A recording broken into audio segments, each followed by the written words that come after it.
Você já imaginou morrer como rei e renascer num mundo cheio de magia, monstros e segredos? Hoje a gente vai mergulhar nos 5 primeiros capítulos de The Beginning After the End, um mangá que mistura reencarnação, poder e evolução como poucos. Eu sou Bernardo, e esse é o seu mangá, o canal onde leitura boa é levada a sério. Então já se inscreve, ativa o sininho e vem comigo descobrir se esse começo vale mesmo a pena. Geralmente lemos histórias sobre fracassados e fracos que morrem e reencarnam apenas para se tornarem extremamente poderosos depois. Mas esta história é sobre um rei que já tinha muitas conquistas em sua trajetória antes de morrer. A razão por trás de sua morte continua um mistério, mas após a morte ele abre os olhos como um bebê. E ao contrário do quarto luxuoso digno de um rei que ele esperava, ele acorda em uma casa humilde. O nome de sua mãe é Alice, uma mulher de bom coração, e seu pai é Reynolds, um homem carismático e confiável, se você puder ignorar suas atitudes infantis ocasionais. A era em que o rei renasce é muito mais arcaica.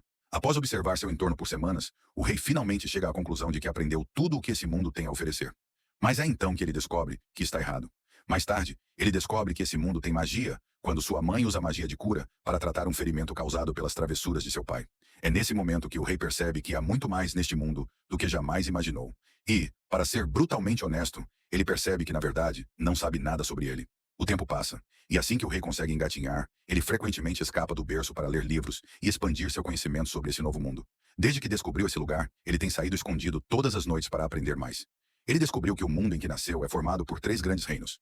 Elenoá, o reino élfico nas profundezas da floresta. Dar, o vasto reino subterrâneo, lar dos anões.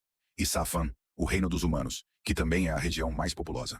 Tanto este mundo quanto o anterior compartilham um sistema monárquico, mas aqui o governo é passado por herança, não conquistado. O que basicamente significa que este mundo é muito menos desenvolvido em comparação ao seu antigo. Ele percebe que a razão pela qual não houve avanço tecnológico é a presença da magia. Ele tem estudado os fundamentos da magia desde então. Em seu mundo anterior, havia uma força vital chamada Ki, que os praticantes usavam para fortalecer seus corpos e armas por meio de treino rigoroso. Mas neste mundo, existe uma força semelhante chamada Mana. Porém, ao contrário do Ki, que existe apenas dentro da pessoa, a Mana está presente em todo o ambiente. O poder de controlar a mana é, em grande parte, genético. Aproximadamente 1 em cada 100 crianças a possui, e ela pode ser usada de várias maneiras. As 2 formas mais comuns são reforço, aumentação e conjuração. Reforçadores aumentam seus corpos com mana, o que lhes permite ter força, defesa e agilidade incríveis. Entretanto, sua fraqueza está no alcance limitado. Por outro lado, conjuradores emitem mana para o exterior, curvando o ambiente à sua vontade. Mas para lançar um feitiço, eles precisam complementar seu próprio núcleo de mana com mana do ambiente. Curiosamente, sua mãe é o que chamam de uma desviante, mais especificamente uma emissora. Desviantes são magos raros com habilidades únicas, e emissoras como sua mãe se especializam em mana restaurativa. De acordo com o livro que ele leu, o primeiro despertar de um mago ocorre entre o início da adolescência e o final da juventude, quando seu núcleo de mana, Mana-Core, se manifesta. O conceito de núcleo de mana parecia estranhamente semelhante ao centro de Ki de sua vida passada. No antigo mundo, as crianças aprendiam a meditar e sentir os fragmentos de Ki espalhados pelo corpo, reunindo-os em um único ponto para formar esse centro. Mas quando nosso pequeno rei decide tentar essa técnica, para sua surpresa, ele acerta de primeira. Embora sua mãe o interrompa antes que ele consiga fazer algo significativo. O tempo passa e 2 anos voam. Ainda assim, Alice sente que não compreendeu totalmente seu filho. Ela está aprendendo sobre ele aos poucos, parte por parte. Ela o nomeou de Arthur, e ele é a coisa mais preciosa e adorável da vida dela. Um dia, ela nota seu marido ensinando o pequeno a balançar um graveto e lutar, o que a deixa furiosa, porque o bebê mal consegue engatinhar. Alice adora registrar tudo, mantém um diário, e momentos como esses sempre a fazem sorrir. Ela também percebeu que Arthur simplesmente adora visitar a pequena feira de comerciantes no centro de Ashboro. Então, ao invés de fazer compras 1 ou 2 vezes por semana, ela começou a ir ao centro quase todos os dias. Claro, ela se convence de que não está mimando ele com isso. É tudo por motivos educacionais, já que Arthur ama aprender e ver coisas novas. E os alimentos frescos que ela pode trazer diariamente são apenas um bônus. Observando Arthur crescer tão rápido, ela às vezes se pergunta como ele será quando for mais velho. Com Ray como pai, ela tem certeza de que ele terá interesse em se tornar um aventureiro. Mas ela não consegue evitar de se preocupar. Ela só espera que ele tenha mais sorte do que os adolescentes ingênuos que sonham em chegar lá como aventureiros. Agora, se ao menos ela pudesse fazer algo sobre o hábito constante dele de invadir o escritório. Ela já até cogitou mover o berço dele para lá, mas essa decisão fica para outro dia. Até agora, esse é o panorama do que Alice aprendeu sobre seu filho nos últimos 2 anos. Um dia, enquanto Arthur observa pela janela, ele vê seu pai se preparando para fazer magia. Reynolds fecha os olhos para se concentrar. A intensidade da concentração dele deixa Arthur cheio de curiosidade, ansioso para ver que tipo de magia será. De repente, pedrinhas no chão começam a flutuar, à medida que Reynolds atinge o pico do encantamento. Os detritos sobem apenas alguns metros no ar. Arthur fica completamente decepcionado com isso, enquanto Reynolds parece muito satisfeito. Arthur fica igualmente desapontado ao ver seu pai levar 3 minutos de total concentração só para erguer algumas pedrinhas no ar. Ele não consegue evitar pensar que teria sido mais fácil fazer isso com as mãos. Nesse momento, Alice se junta a ele na janela. Ao olhar para fora, sua expressão muda para irritação leve ao perceber que seu marido destruiu o jardim da frente. De novo. Até agora, Arthur aprendeu que seu pai é um reforçador, o que só aumenta sua curiosidade sobre si mesmo. Ele se pergunta o que será quando seu núcleo de mana despertar. Depois de observar o pai por um tempo, Arthur decide se retirar. Ao tentar descer do banco, ele tropeça e tem dificuldades.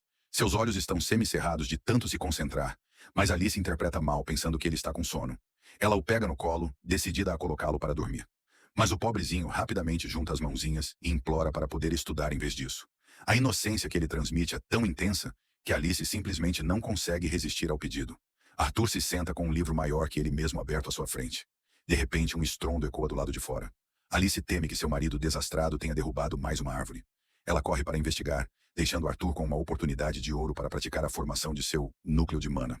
Veja bem, além de acumular conhecimento sobre este mundo, o maior feito de Arthur até agora tem sido o progresso na formação do seu núcleo de mana. Nos últimos 2 anos, ele moveu pacientemente dezenas de milhares de fragmentos minúsculos de mana dentro de seu corpo, reunindo-os próximos ao plexo solar. Arthur entende por que normalmente leva até a adolescência para um núcleo de mana se formar naturalmente. Os fragmentos se movem extremamente devagar, o que torna a tarefa exaustiva tanto física quanto mentalmente. Mas o esforço incansável do garoto não foi em vão. Ele está quase lá. Falta apenas uma última peça.